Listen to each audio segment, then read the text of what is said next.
You're listening to 66.6 FM, Radio TOVH, The Flush.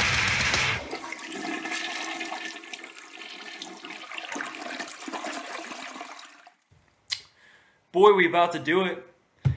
I am Joe Thrashinkill. You might realize that you're listening to the Toilet of Hell radio show, the best damn Toilet of Hell related product on the market. Aside from, I don't know, shirt stains or Toilet Tuesday. I don't know, this is like our fifth best feature. What do you think? LOL Butts is the best feature ever. It's always LOL Butts.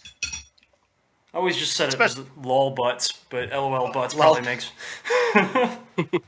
Lol Butts is fine too. Anyway, I'm Joe. 365 is here. Hey. BRENOCIDE is here. What's going on, fellas? We got a show for you today. It's not like, I don't know, I feel like we've been trying a lot harder than we should. For the amount of people that listen to this show, we should give them a quality product of more adequate there. So we don't have like a really cool metal musician on, aside from Brendan. Hey. Sorry, buddy. It's all right. It's okay. We don't have like an artist. We don't have anybody in the industry or in the scene. No, you've just got some assholes talking about stuff. So Yourself, pal. Jeez. yeah. That's most of the internet, though, really. Yeah, really. We're not any more or less qualified for any of this, so take the following episode with a giant grain of salt. We got things to talk about. But before we get into that, how are you guys doing today? Well, I was doing pretty good until you hurt my feelings. I'm sorry, So buddy. much. You told me I'm not a cool artist and I'm an asshole, and it's like I get up here. I'm actually having a great day. I just spent a lot of money on a Boss Katana amp, which is just like this stupid little solid state amp that just rolls, and I plug my headphones into it and I just shred in the corner of my room. And then I just pretend like I'm going to do something with any of this stuff someday. It's a Boss Katana, you said? Katana, yeah. It's Boss started making amplifiers. A couple years ago, they released this solid-state amplifier called the Waza, and it was just like way too expensive for a solid-state amp because they claimed there was a ton of R&D into making it sound exactly like the quote-unquote brown sound of like Eddie Van Halen and stuff. The which is Waza? strange. That sounds Australian. It sounds Australian to me. No, it's this Japanese company. They call it the Oh. Waza. Oh, so I was like, oh, Waza, mate, we go down to the Outback Steakhouse. Right. So, $2,500 solid state amp. Obviously, nobody bought it. So they kind of took that technology and made some cheaper amps with it, and they ended up with the Katana. And it sounds really cool. It's really loud for what it is, and I'm happy with it. So we can move on from that. But that's just kind of the highlight of my day. Is I got one of those bad boys for I think it was just $350 for the head, and also it's got a little speaker inside the. Hey, we're not getting paid by Boss. Keep it brief. Okay. All right. Shit. I'm an asshole. I don't keep it brief. I'm not a cool artist. Noted. I'm just saying, like, unlock premium features by sending us $10 to get a product review of this. Hey, maybe if you could get some of them sweet ads up there, maybe Boss would throw an ad up or two. If you tagged them, make some of that sweet dough. Might as well, man. This one's gonna be a wash anyway. Yeah. Fuck it. Just fuck it. Cool. So I hope you study the blade with your katana. Shut up. 365. What's the word? Well, you made fun of BRENOCIDE, so I'm doing great right now. The best day of his life. Everything's coming up 365. Those cuffs are dry, my man. Every dog has his day. Well, we got things to talk about. I guess the biggest metal story this week is that Danzig shoved his tiny little foot in his giant mouth again. He had things to say, as he does typically when an album cycle rolls around. Wait. Danzig had something to say. Yeah, he thinks Planned Parenthood killed your baby today, and then sold the parts for profit. That's the long and short of it. 365, can you give us some additional color commentary? So Glenn Danzig spoke to Los Angeles Times recently, and for whatever reason, discussion went to talking about President Donald Trump, excuse me, his travel ban. And he's quoted as saying, "It's really not a travel ban. When you walk into the country, we want to see who you are and what you're doing. Well, when I go to every country right now, they look at me and they see whether I..." What? Hold on. No, this is exactly as how I'm going to read it. "Well, when I go to every country right now, they look at me and they see whether I can come in or not. And I've been turned away from Canada and other places before. Where's my protest? Where's my parade?" Is that because he has convictions under his belt? I thought it was because he has a giant head. Let me look this up. I mean, this is quality. Was his belt buckle not up to code, or? I mean, like, generally speaking, if you get turned away from Canada, it's because you've got some kind of conviction under your belt, you know? Drugs, maybe? Let's just assume drinking. It's a pretty puffy face he's got himself there. Yeah. Like, Well, I mean, like, he's known to get into fist fights. I mean, he doesn't win them. He gets into them. I'm pretty sure he must have some sort of conviction for, like, public disturbance. Might be related to throwing some bricks, yelling about it, them hitting a dumpster really loud. Yeah. You know, there was a story that I heard Doyle tell when the band was, when the Misfits were starting out. They played down in New Orleans, and they went to see, what's that voodoo lady's name? Marie Laveau. Yeah, Marie. Yeah, they like went to her grave like after hours late at night, and they got chased by police and were actually arrested. And I think they like tried to charge them with grave robbing or something ridiculous like that. So maybe that has something to do with it. What was that? What was the song "London Dungeon"? Wasn't Danzig or somebody arrested like in the UK, and that was the basis of that song? Yeah, they got into a fight with skinheads. Okay, so I mean, there are multiple things here that could have resulted in like him propping up on a ban list because he has a criminal conviction, which makes sense. The whole Trump travel ban is just like, oh, if you're from this country, predominantly Muslim countries, but that has nothing to do with it. You can't come in. That's it. Just if you're from this country. So there's a difference there. Also, fuck you, Glenn. Like you old manlet bitch. I am still fucking mad that I bought tickets to Fun Fest, and I don't know, what was it, 2012 or 13?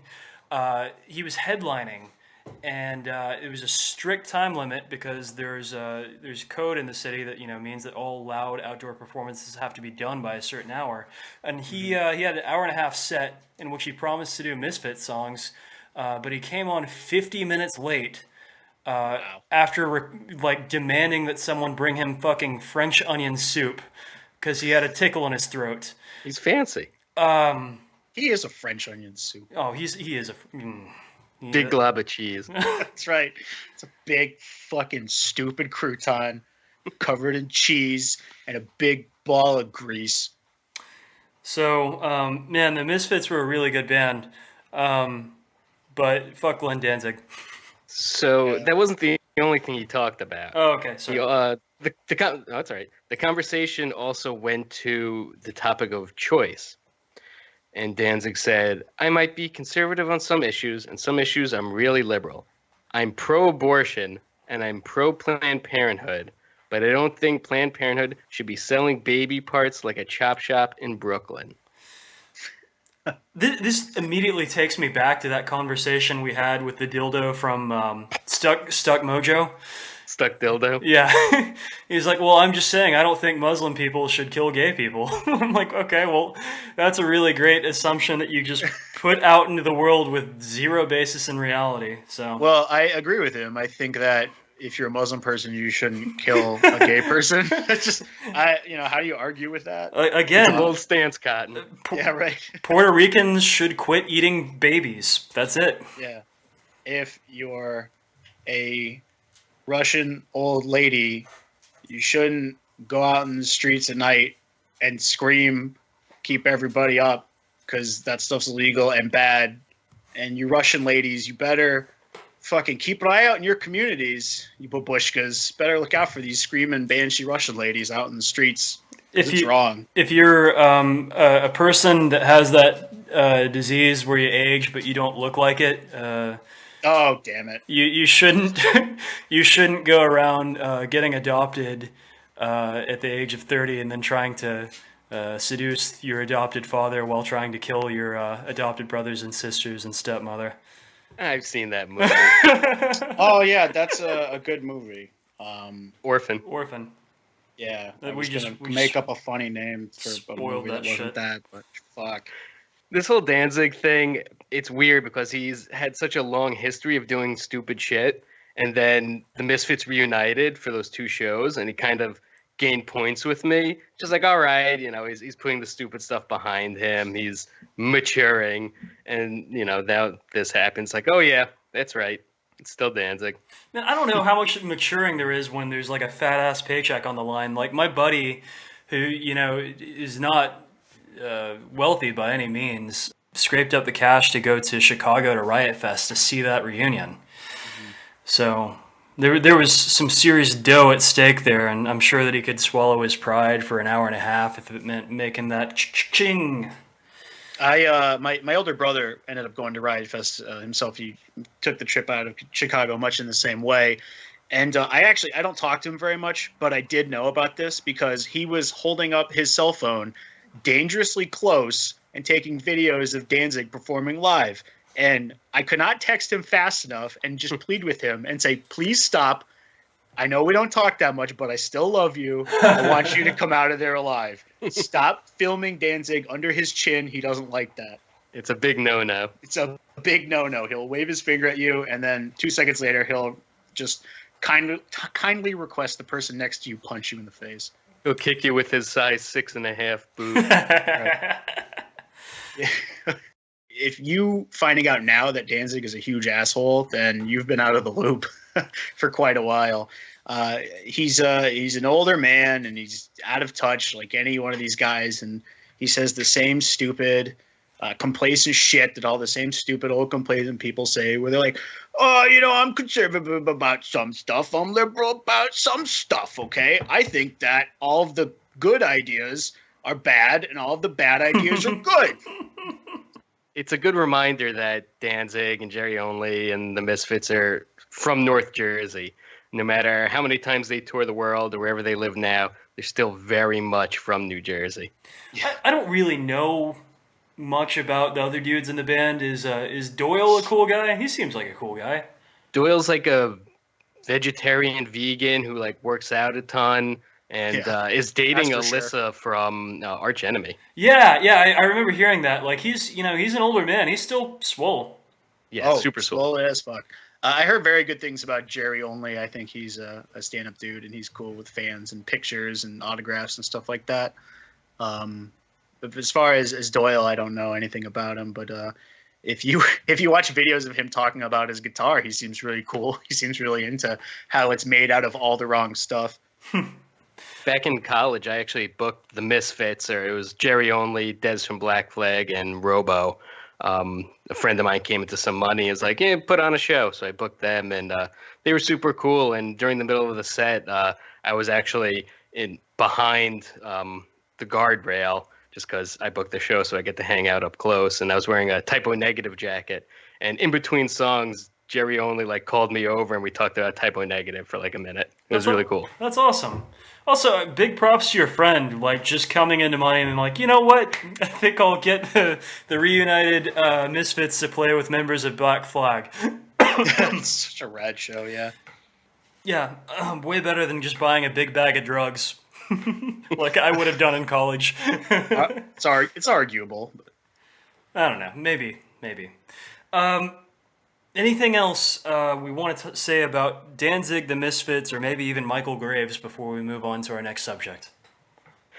I would be very happy to see Michael Graves hook up with the Misfits again. I really like the 2 albums he did with them. I know that's gauche to say, but I actually like really like the Graves stuff myself. I think, and this is really strange, but the very first Misfit song I ever heard was like "Dig Up Her Bones." me too. And yeah, and I heard that, and I was like, "Whoa, yeah, these guys are great." And then, kind of coming from that, and then listening to the Danzig stuff, I was supposed to, being a 13, 14-year-old boy, I was like, "Fuck this, it's terrible. I can't even hear what's going on." So I kind of started off having the Grave stuff in my playlist, and sort of moved on when I knew better. Well, there we go. Michael Graves, come on the show. Yeah, Graves, please. So I've been working on this post for like fucking forever, and I suck because I've been procrastinating harder than shit, and it's actually due like at midnight tonight. I'm doing a what is the word for it? A contribution for a zine.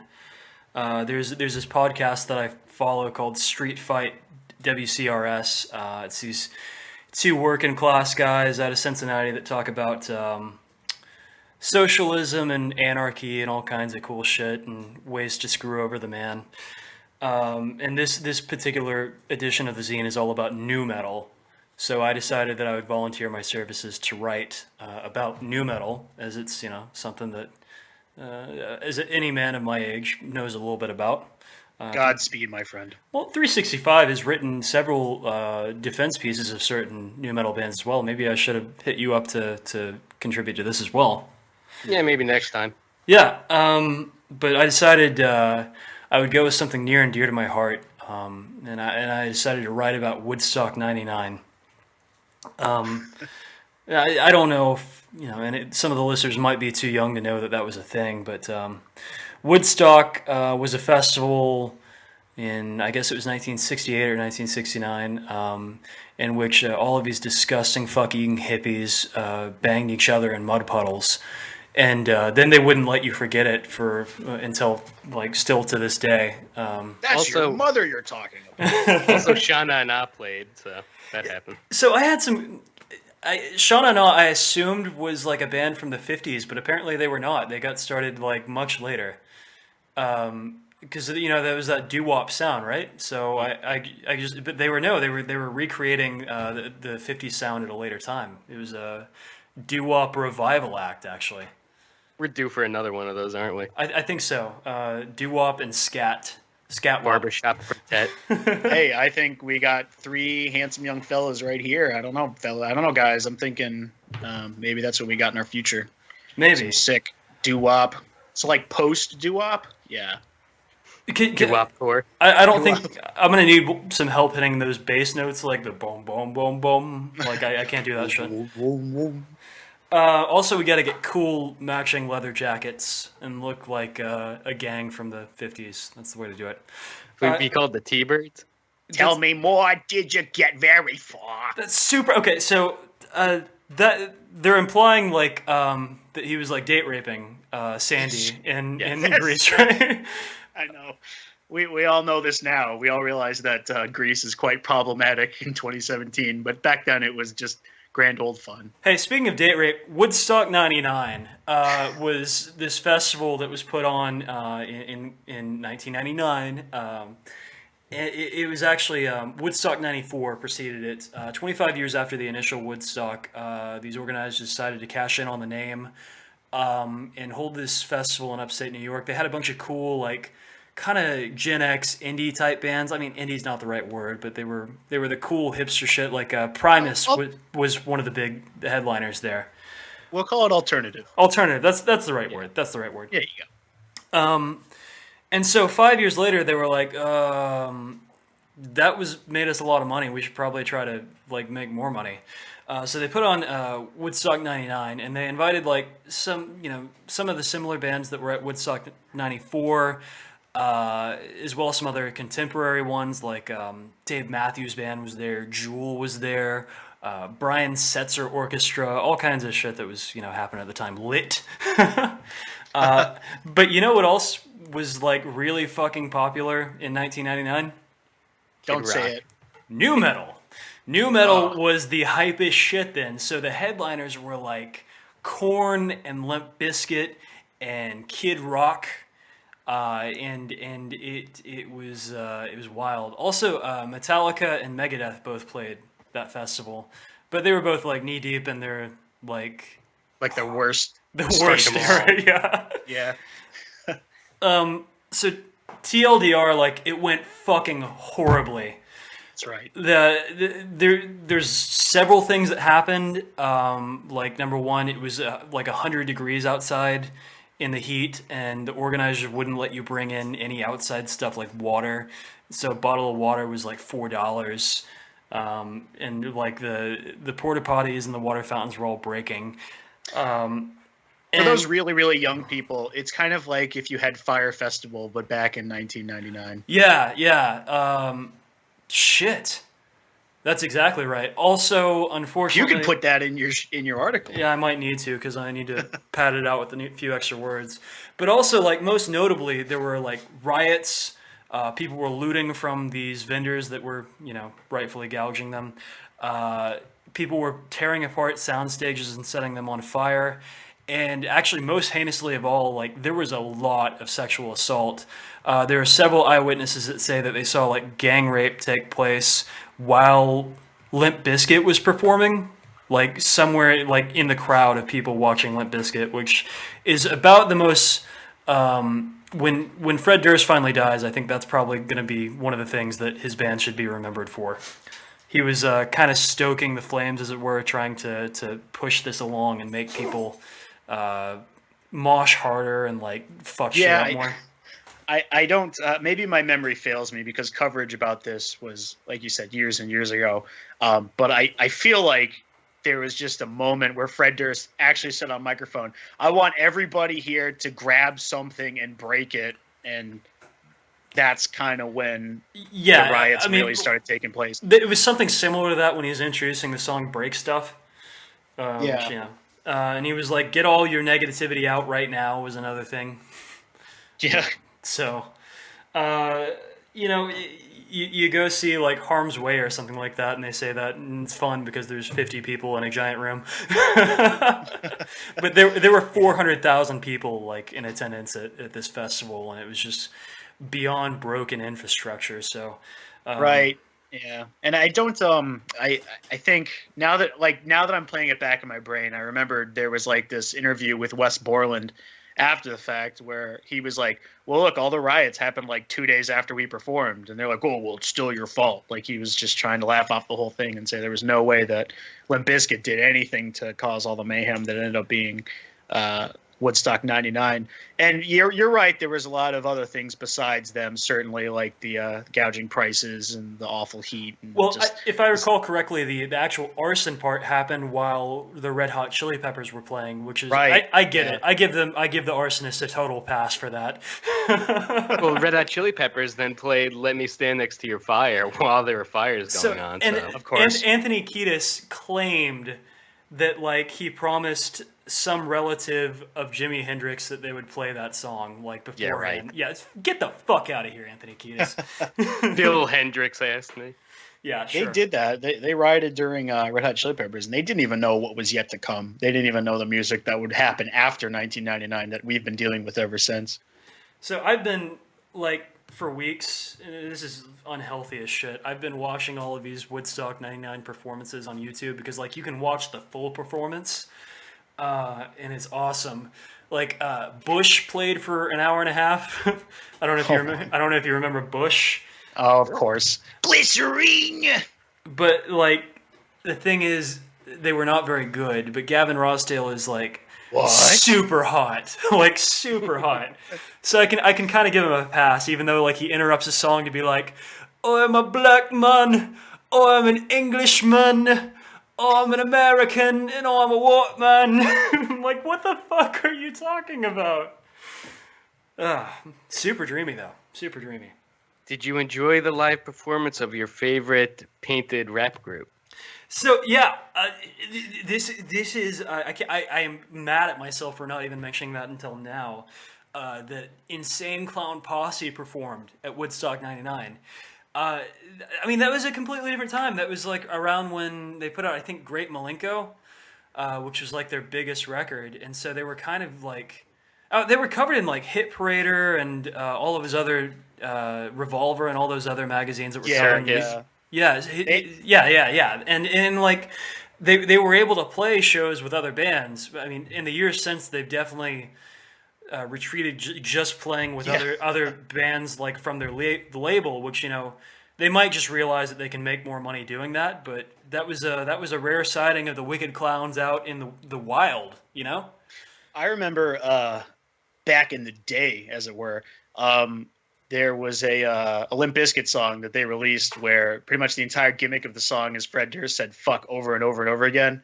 And at a certain point in the song, there's like 25 fucks on this shitty fucking track or something like that. At a certain point in the song, he announced how many fucks there were. But what he didn't realize is that maybe a year or two prior, Insane Clown Posse got him so very badly beat with a song that was the exact same gimmick, and it was like, quite frankly, double the fucks. Damn. Yeah. Damn. Fred Durst cucked by Insane Clown Posse. That's right. Yeah, it was embarrassing, and I used to love being the edgiest kid in the world and like correcting people who listen to Fred Durst and say like, oh well, Insane Clown Posse did it first. He ripped them off.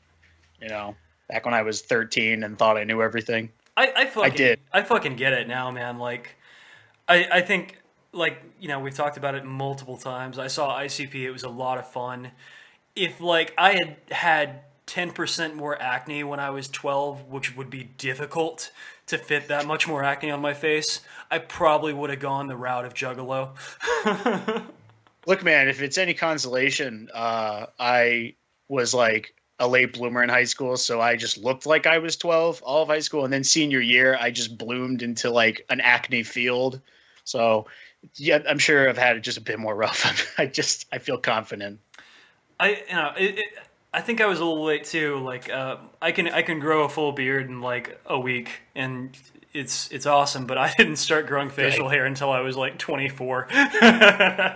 I wonder if we should do some kind of case study on the amount of metalheads that ended up being late bloomers. I'm sure we would really find some interesting results. I bet that there's just as many late bloomers as there were dudes with like pituitary glands out of fucking control, just like Joseph Joseph Gribble on King of the Hill. Oh, like, yes, yeah. Oh, your sweater's pretty.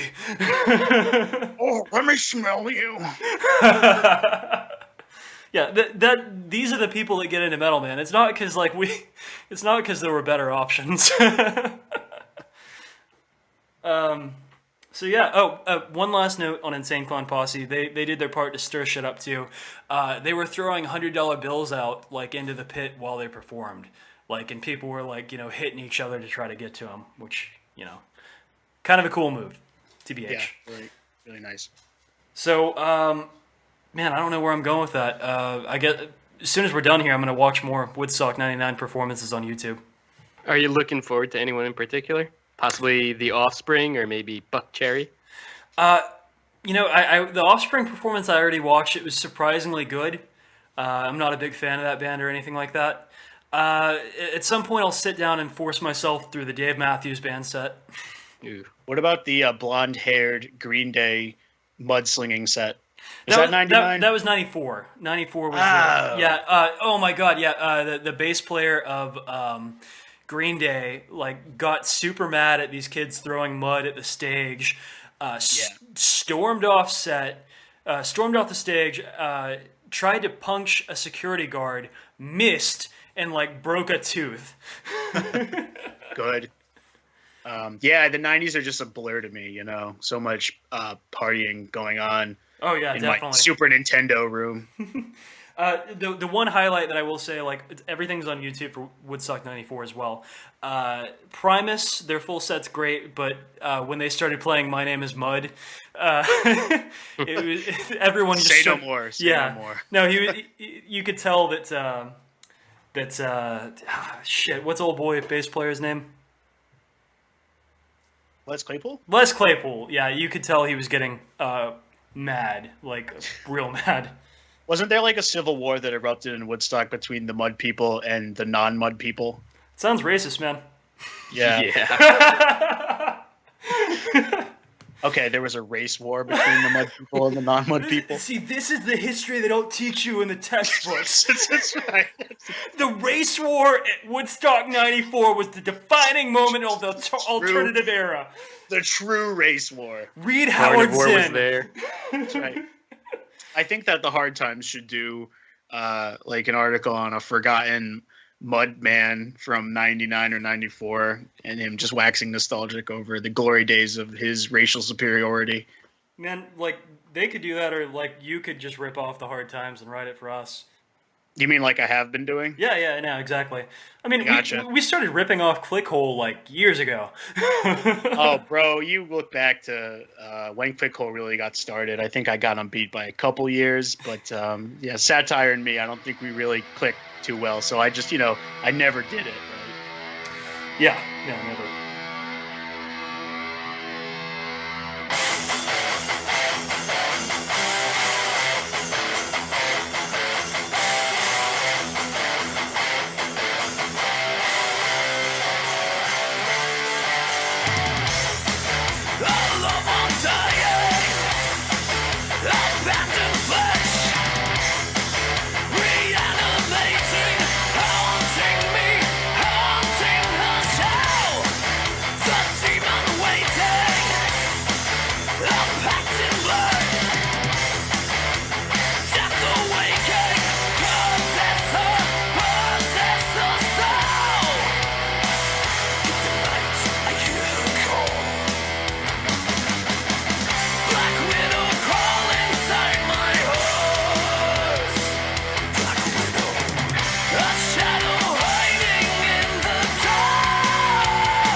So about a week ago, I came across a band that I'd never heard heard of before, and I really enjoyed what I listened to. We get tons of promos all the time, and maybe 7 times out of 10 it's garbage, but this one really stood out to me. They're a Japanese band called, we're gonna have to edit it in because I'm blanking on the name. It's like Heaven in Her Arms or something. That's like exactly that. it. Yeah, Heaven in Her Arms. So it was Heaven in Her Arms from Japan, and it was like post-black metal, lots of like tremolo and blast beat followed into like pretty ambient atmospheric music. And it reminded me a lot of Ghost Bath, except for, actually Asian.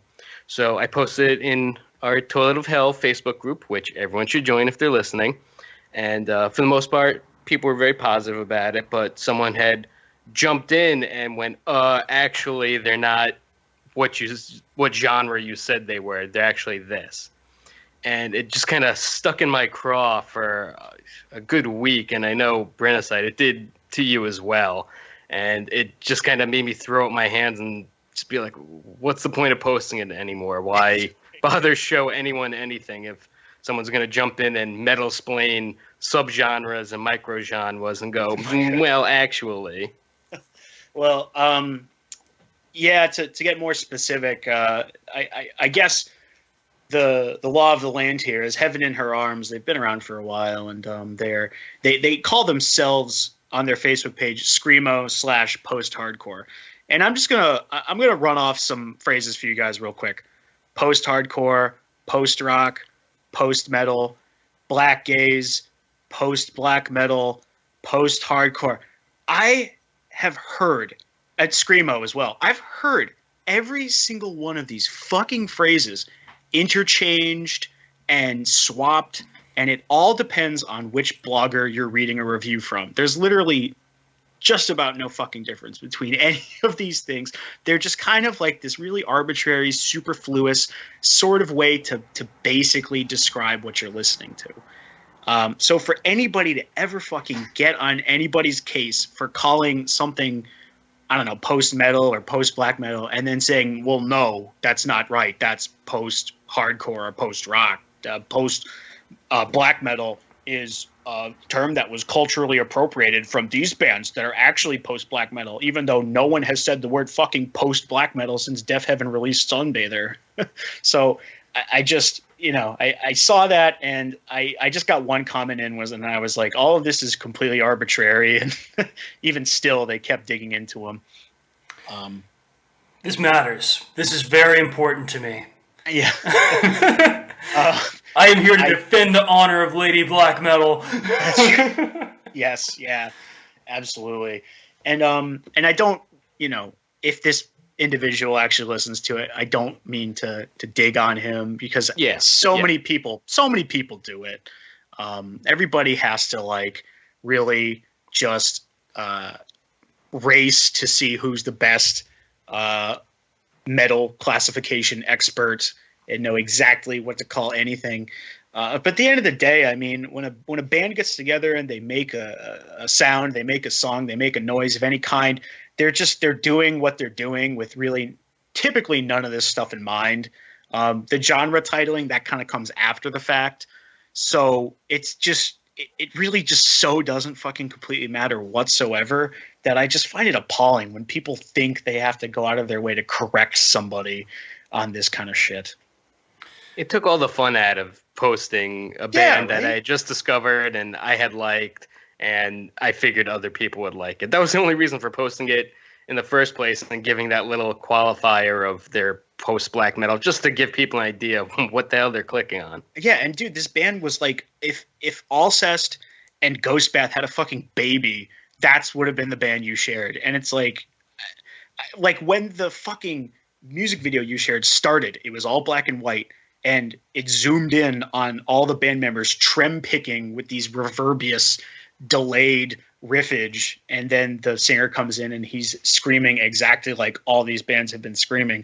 I don't see what the big fucking deal is. I mean, you nailed it with the description as far as anyone in the entire universe except these guys could tell. I find that shit so aggravating. I think that this is like you said, Jordan, like I liked this and I wanted to share it with other people that like music. God forbid. So, like, the quickest, and this is such a common thing that happens for young dudes in metal, especially, is like, hey, I found this thing that I like, and older dudes come in, or dudes that are more ground down to the scene come in, and they say, no, you're not. No, you can't do that. You can't just like that, or you can't just say that you enjoy this thing. It's no, you poor baby. Let me show you the way of hating everything like I do. Ah, yeah. It's the way that, it's the common complaint about elitism in metal, and it's very real. Like, even dudes that we like and dudes that we get along with, dudes that we bullshit on a daily basis with, it's like we're still pulling the same shit. Yeah, there's just there's this internal need in metalheads to one up each other or take any sort of opportunity they possibly can to just jump on the next metal guy. We're such fucking cannibals, man. It's like the moment one of us trips or shows any weakness or any flaw, it's just we have to come down like a pack of hyenas on that person and just show our superiority to them somehow, as fucking like empty as it could possibly be. And I wrote an article about this, and it wasn't very good because I was still, as stupid as I was then. Not to say I'm not an idiot now, but back then I was even worse. And I wrote this really sloppy article about it. It's like metal is kind of metal. There's these very basic structural rules that make a metal band, and those things are always going to be a thing. So to try to convey what it sounds like to somebody with these very simplified terms is okay. Like if you want to call the Acacia Strain deathcore to describe them to somebody, you shouldn't get fucking jumped on and say, oh, well, the band said they're not that. They're not that. I'm like, well, who gives a shit what the band says? I'm not trying to, quiz you on the endless information you have on hand about fucking everything. I'm just trying to kind of convey what I heard today and share it with you. But I don't know where I'm going with this.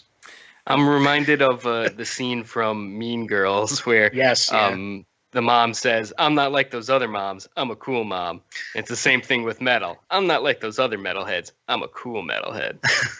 Yeah, true that. I remember years ago when we were first getting started, W and I were having a long conversation, and that we both, felt kind of like imposters. Like, we don't listen to enough metal. We don't know all the references. We don't know every genre in and out.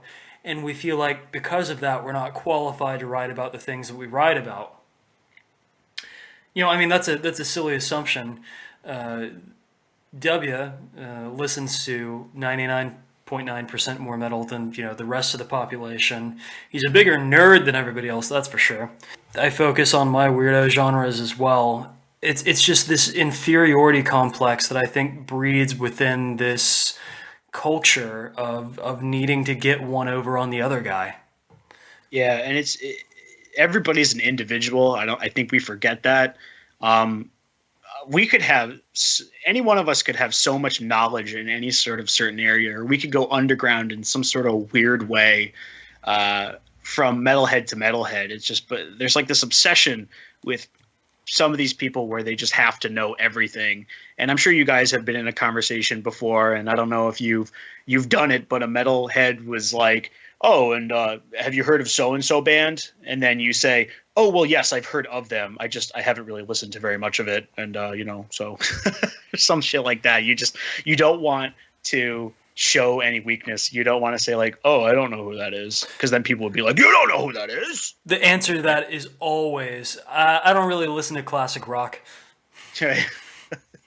Yeah, just lie about it to save face. Yeah. But nowadays I just say no. I've grown as an individual enough that I just straight up can be honest and say, no, I have no idea who that is. I've never heard anything of them. Should I listen to them? Because it's like impossible to stay on top of everything. Literally thousands of bands start every day. Metal Archives is an evidence of that enough. How old are you now, Breno? I'm turning 30 in a couple months. Oh, same. I think that when, Jordan is... how old are you now, Jordan? You're over 30. Yeah, I am still in the coveted 18 to 34 demographic. I'm going to be 32 in a week. Okay, so Congratulations. I think Good year. I think we're all pretty much at the age where we've stopped giving a shit. We're no longer the young up and comers. We're the old dudes. So we don't have to know, or have to. I guess we don't have to care about Yes. impressing people now. Yes, we're in this. I'm in this coveted position where I can just be out of the loop and it's okay. The other day I deleted Snapchat. It felt so good. I just, there's just a whole lot of shit going on for a new generation of people that I just have no right getting my nose into, and I really just have to accept these sorts of things. And that's going to start happening with metal bands. It's going to start happening with newer music. I can't keep up, It's just I gotta at a certain point kind of dig my feet in and be happy with what I've listened to my whole life and just enjoy the new stuff that comes out from these bands, because I'm fucking sick of y'all new stuff all the time, every day, all the time. And it's like as a person who's trying to start my own band, I can see how it's just about impossible to get noticed. But I don't know. There's too much going on all the time to know everything. So the point I'm trying to make is to get on anybody's case about not being exactly what you feel is right is just so asinine to me. Yeah, especially when folks lose their shit over something as boring to listen to as Mayhem. Ultimately, It doesn't fucking matter. Listen to what you want to listen to. Yeah, it doesn't matter, man. So that's why I've decided to throw out my entire record collection and only listen to Lit's A Place in the Sun. There are worse things. Please tell me why. I don't know, man. Car was in the front yard last night. Sleeping with my clothes on. I think I owe Warner Brothers money after saying that many lines of that song. Yeah, it's never going to make it onto YouTube. Yeah. Somebody once told Joe that the world was going to roll in. That's a different band, dude. Look, I'm not the sharpest tool in the shed. Well played. Guys, I'm so tired. Me too. I can't. I've tried to say really smart things, and then none of that has happened at all in the last hour or so. I'm going to say that we call this one a bonus episode and fucking go to bed. Cool. Right. I'm not editing. I'm not editing this either. Fuck you if you listen to this. Fuck everyone. Please, Joe. Please edit this. I want to have some reputation after that. No. I want people to respect me. This is it. I'm lighting the torch. This show takes too much time to do anyway. Fuck our audience. That's right. It's a passion project. It gets nothing for you. Yeah. All right. Well, fuck you, everybody. Thanks for listening. Here's a song. We'll see you next week.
You're listening to 66.6 FM.